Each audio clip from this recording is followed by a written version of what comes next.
자, 오늘은 첫 번째 뉴스가 뭡니까? 네, 유재경 미얀마 대사 관련된 뉴스입니다. 어제 난리가 났었죠, 이 뉴스가. 예. 네, 어제 소환돼서 입국했을 때만 하더라도요. 최순실 씨와 일면식도 없다. 사람 잘못 봤다. 이러면서 취재진에게 큰 소리 쳤었습니다. 네, 2번이나 했어요, 2번이나. 네. 입국 직후에 특검 들어가기 직후에. 그렇죠. 네, 직전에. 기자들이 계속 그런 질문을 했거든요. 네. 최순실 씨 어떤 관계냐 뭐 이런 질문들을 했는데요. 그에 대해서는 아예 부정을 했었었는데 하지만 특검에 들어가서 조사가 시작된 지 3시간이 채 안 돼서 최 씨와의 관계를 인정했다고 합니다. 일부러 그랬나 싶을 정도로. 네. 들어가자마자 아니었다고 하고 들어가자마자 바로 인정하지 않을 수 없는 뭔가를 봤겠죠. 네. 자, 관련 뉴스가 많죠. 관련 뉴스를 쭉 일별해 주세요. 네. 네, 관련해서 SBS 보도인데요. 유 대사는 지난해 5월 미얀마로 부임하기 전에 최순실 씨를 만났다라고 합니다. 그때 유 대사가 잘 도와드리겠다라는 이야기를 했다는 건데요. 특검은 이러한 이야기를 충성맹세로 받아들이고 판단해서 수사하고 있습니다. 충성맹세 맞죠. 네. 잘 도와드리겠다고 했을 때 뭘 하겠다고 했으니까 도와드리겠다고 하는 거잖아요. 최순실 씨한테 미얀마 대사가 도와드릴 일이 뭐 있어요. 뭘 도와줘야 하는지 알고 한 말이라는 거죠. 네. 그 다음은요. 네, 관련해서 이백슨 전 미얀마 대사는 K타운 사업을 반대하다가 잘렸다고 특검이 판단하고 있다라는 겁니다. 이 지분을 넘긴 미얀마 사업가 임모 씨와는 최 씨에게 지분을 넘긴 미얀마 사업가 임모 씨 어제 소개시켜드렸는데요. 네. 이 사람과 관련해서는 안종범 전 수석 등과 함께 청와대에서 여러 차례 회의도 했다라는 겁니다. 네. 청와대에서 공식적으로 받아들인 거죠, 이 사업을. 또 있죠, 관련 뉴스들이 많아요. 네. 네, 미얀마 전 대사 같은 경우에는요. 갑자기 잘리고 그리고 나서는 원래 외교부에서 A 국장이 미얀마 대사로 오기로 파다하게 알려져 있었다라고 합니다. 그래서 그 해당 A 국장 같은 경우에는 현지 공간에서 함께 생활할 요리사 채용 절차도 시작한 상태였다고 하는데요. 그런데 갑자기 3월 10일, 지난해 3월 10일에 유 대사가 깜짝 발탁이 된 거죠. 외교부에서는 내정하고 있었겠죠. 네. 네. 그런데 이제 외교부는 전혀 알지 못한 상태에서 청와대에서 낙하산을 꽂았다 이런 얘기죠. 예. 그리고 이 전임 대사가 쫓겨나는 과정에서요. 우병우 전 수석이 지휘했던 민정수석실이 개입했다라고 판단했다라는 TV조선의 보도가 있습니다. 그 근거가 뭡니까? 이 관련해서 민정수석실 같은 경우에는요. 통상 사람을 이 스크린하는 과정을 거치긴 그렇죠. 합니다. 네. 이제 그런데 그 외국 대사 같은 경우에는 자녀가 이중 국적일 때가 많거든요. 어쩔 수 없이 그럴 경우가 많죠. 사실은. 그리고 심지어 이전 대사의 아들 같은 경우에는 군복무도 마친 상태였다고 합니다. 그런데 이것들을 문제를 삼으면서요. 이중 국적자 자녀를 둔 공관장들을 모두 내보내라. 이런 윗선의 지시가 있었다라는 겁니다. 모두 내보내라고 해서 모두 나간 게 아니라 결국 여기서 표적으로 잘려나간 사람은 미얀마 대사였다. 예, 이백순 전 미얀마 대사였습니다. 그러니까 이제 그 대사를 자르려고 하니까 이유가 필요했을 테니까 약점을 찾다가 이중국적자 자녀가 있으니까. 근데 그 이중국적자가 보통 문제가 되는 건 병역 의무를 다하지 않을 그렇죠. 경우인데. 예. 근데 이 아들은 병역 의무 다 했는데도 불구하고. 예. 아, 재밌네요. 그러니까 이게 기본적으로 어제 하루 사이에 벌어졌던 일들의 전모예요. 네. 예. 아직 다 밝혀진 건 아닌데. 당연히 이제 주시로 또 다뤄줘야 될 사안이라 어제에 이어서. 어제 이제 최순실 그 공식 있지 않습니까? 어떻게 되겠지만 대통령을 통해서 자기 사람부터 심고 나서 그 다음에 뒤로 이권을 챙기기. 이건데 그리고 이제 어제 그 말씀드린 게 해외 원조 담당하는 기관 이번에는 코이카가 등장해서 네. ODA라고 공적 개발 원조 자금 개도국에다가 이제 건물 지어주거나 무상으로 그건 유상 차관이지만 아주 낮은 이자로 그런 돈인데 여기서 이걸 챙기려고 했다는 거 아닙니까? 굉장히 창의적인 창조 경제 맞아요. 이게 구체적으로는 이 돈으로 건물을 지어주고 거기다가 한류 업체 입주시키는데 그거를 이제 미르 재단이 주관을 뜬금없이 네네. 아무 상관없는 국제 원조 사업에 미르 재단이 주관사가 되고 근데 이제 현직 사업을 할 때는 대행사를 선정해야 되는데 그 대행사로부터 지분을 챙겼다는 거죠. 예. 네, 그렇죠. 이게 15%에서 20% 정도 챙겼다라고 보도가 나왔습니다. 차명으로 지분을 예. 챙겼다는 건데. 이제 실제 공사를 하게 되면 이제 거기 대형 공사가 되니까 몇백억짜리 리베이트 같은 거 있겠죠. 그리고 코이카에서 미르재단이 맡은 게 이제 음식 문화 부분이거든요. 그러면 건물에 식당 들어가지 않습니까? 한류 업체들 입점되고 그럼 거기 또 이권이 있겠죠. 네. 정부 돈으로 이게 기획부동산을 하는 거예요. 제가 보기엔 기획부동산 업자의 냄새가 난다. 이걸 진행하기 위해서 첫 단계로 코이카 이사장을 작년 5월에 교체했다. 네네. 어제 소개시켜드렸는데 이분이 이제 코이카 사상 최초로 외교부 대사 출신이 아닌 코토라 출신이 네. 된 거. 사상 최초고요. 미얀마 대사도 사상 최초죠. 미얀마도 가본 적도 없다고 그래요, 이분은. 그렇죠. 네. 외교관 경력 없이 대기업 임원이 바로, 가본 적도 없는 나라의 대사가 된 것도 사상 최초입니다. 가본 적은 최소한 있어야지. 그러면서 잘 도와드리겠다라고 이야기를 하셨죠. 이게 잘 도와드릴 부분이 이미 있었다는 예. 거죠. 알고 있었다는 거죠. 그리고 이 두 분 다 어제 얘기 드렸지만 독일 프랑크푸르트에 근무한 경력이 세계 도시가 얼마나 많습니까? 근데 이 두 분 다 하필이면 최순실 씨의 독일 근거지였다고 알려진 프랑크푸르트에 근무했었다. 독일에서의 인맥이나 인연을 바탕으로 그쪽에서 추천했을 가능성도 저는 있을 것 같아요. 하필이면 독일이니까. 그리고 이 관련 회의, 미얀마 현지 대행업체 관련 회의를 청와대에서 했다는 거잖아요. 그리고 대사는 대통령 몰래 임명할 수가 없어요. 네, 그렇죠. 임명권자가 대통령이니까. 이건 대통령이 몰랐다는 게 말이 안 되기 때문에 저는 이거 하나만 명백히 밝혀져도 탄핵감이라고 봐요. 사실 복잡하게 따질 것도 없이. 근데 이 ODA 비즈니스에 왜 관심을 가졌을까? 뜬금없이 장점이 있어요. 제가 생각해 보니까. 첫 번째로 자기 돈을 안 들이고 국가 예산으로 건물을 짓지 않습니까? 기획부동산을 할 수 있죠. 그리고 거기서 이제 나오는 이권도 사업권을 챙길 수 있죠. 이게 다 두 번째로는 해외에서 벌어진 일이라 자금 추적하기 어려워요. 법망이 빠져나가기 쉽다. 세 번째로는 어제 외교행랑 얘기했는데 외교행랑에 만약에 액세스가 된다면 만약에 비자금도 그 행령을 통해서 해외에 있는 그 거점으로 빼돌릴 수가 있는 거예요. 이거 제가 보기엔 대단히 스마트한 비즈니스 모델인데 국가 예산을 하니까 지속 가능한 국제 기획 부동산을 했다. 네.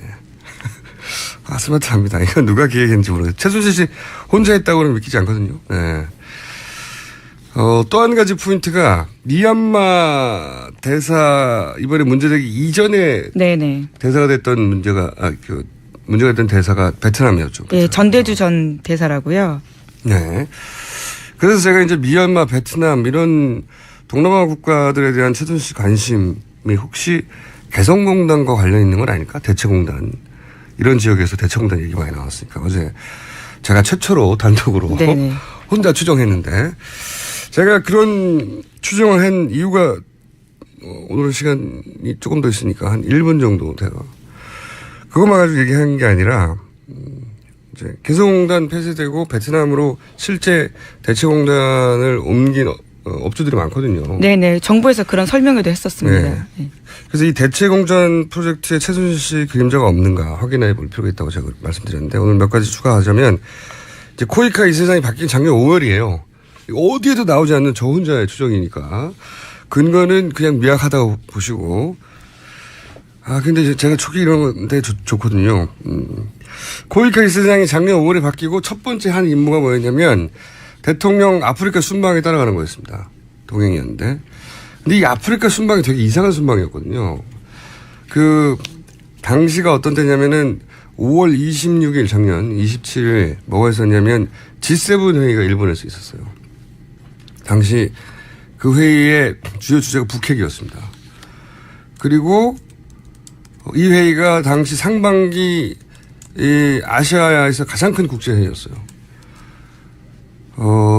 북핵 관련이었고, 그리고 일본이 G7으로 우리를 업적으로 초청했단 말이죠. G7 회의에 참석해서 G7 정상과 사진 찍는 거 굉장히 외교적으로도 성과고, 우리 박근혜 대통령이 이런 거 굉장히 좋아하고 사진 찍히는 네네. 거. 근데 여길 안 가요. 초청도 했고 북핵이 주제고 가장 큰 국제회의고 오라고 했는데 안 갑니다. 안 가고 진짜 이례적이거든요. 이명박 대통령이 G7 회의 때 옵저브 초청받아가지고 정말 언론에서 크게 썼는데 대신에 아프리카 순방을 합니다. 대신에 제 기억으로는 우간다는 60몇 년 만에 뭐 처음 정상회담인가 그랬는데 그런데 이제 이건 한쪽 머리에 있다가 코이카를 공통 분모로 해서 미르 재단이 개입한 이권이 뭐가 있나 살펴보다가 제가 눈에 띈 게 어제 말씀드린 개성공단 폐쇄 그리고 최순실 씨가 곧 통일될 거라면서 네네. 그런 얘기가 작년 말에 보도됐었잖아요. 그래서 개성공단 폐쇄와 관련이 있는 게 아니냐. 그때는 이제 무당설과 함께 거론됐는데 그렇죠? 예.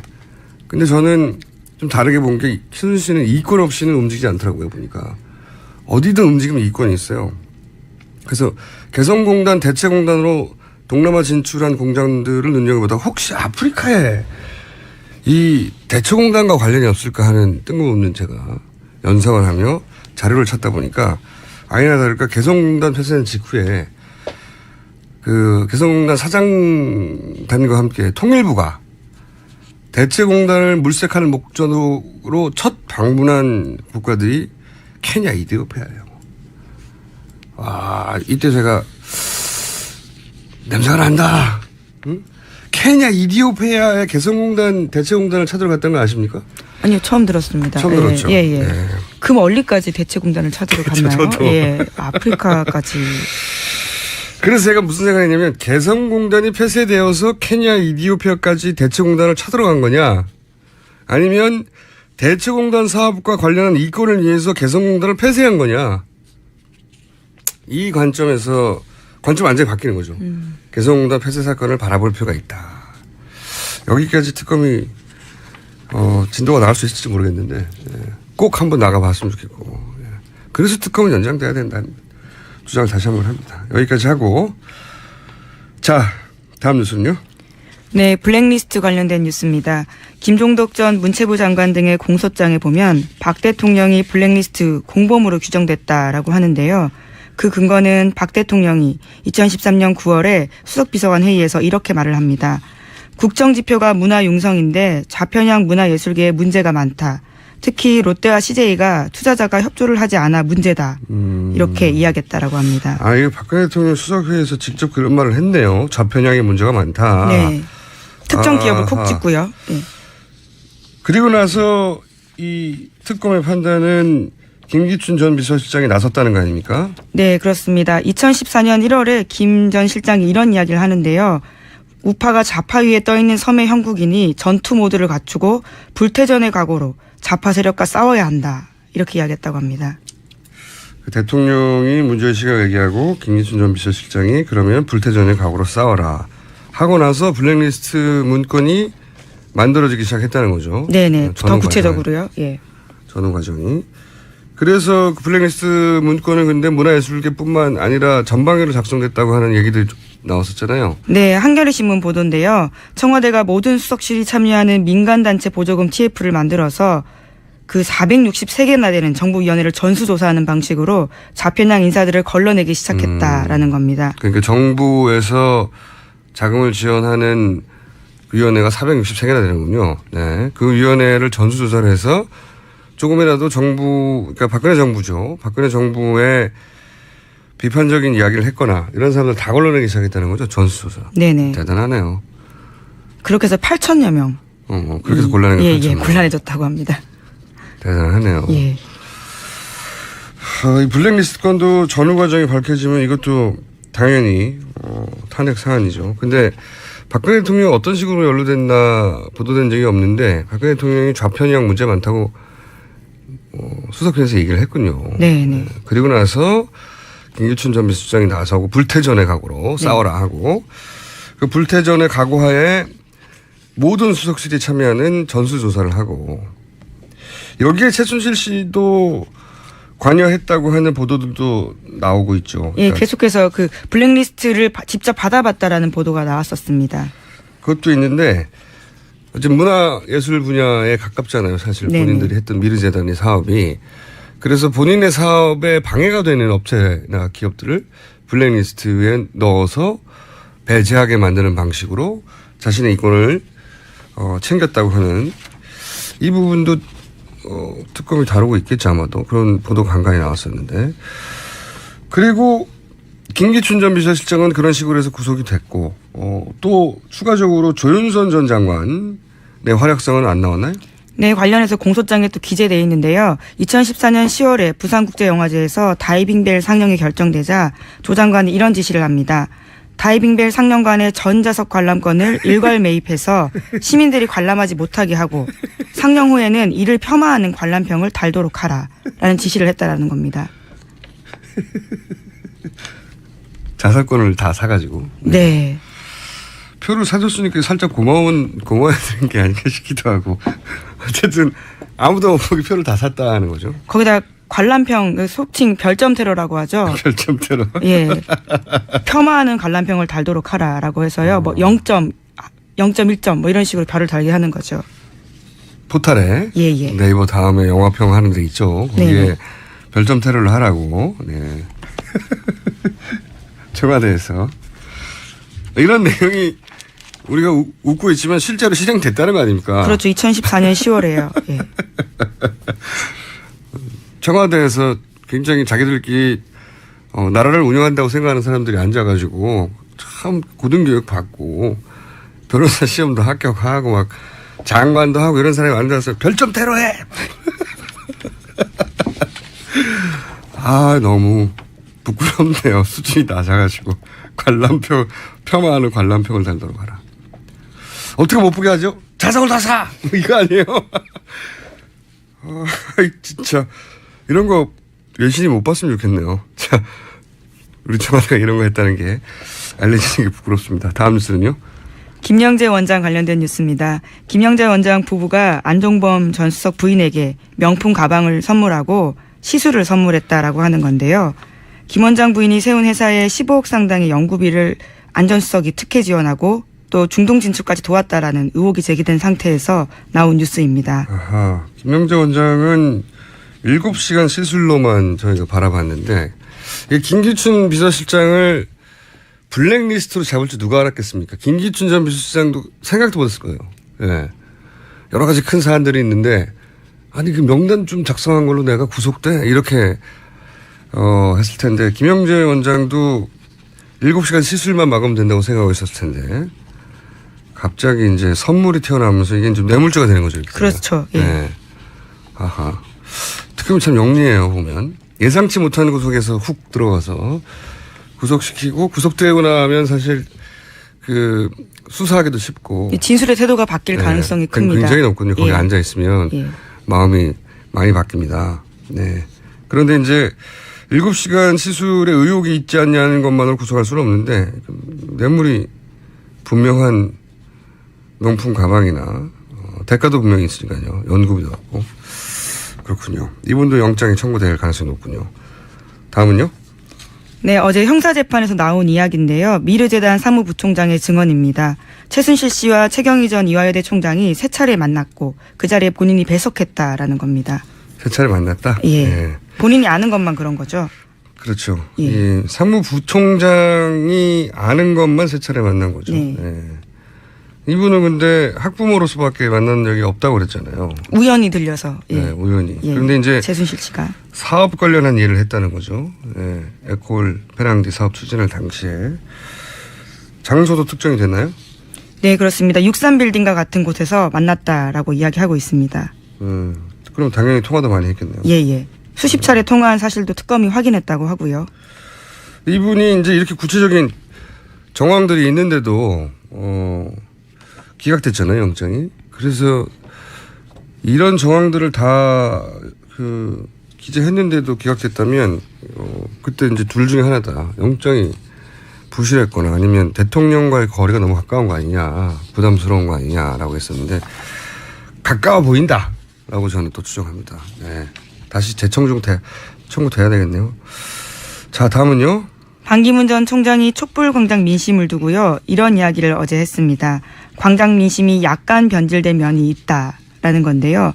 촛불 민심 어떻게 봤냐라고 기자들이 물어보니까 이렇게 대답하면서요. 그 근거로는 자신이 직접 가보진 않았지만 TV 화면을 볼 때 달라지고 있다고 느낀다라고 말했다는 겁니다.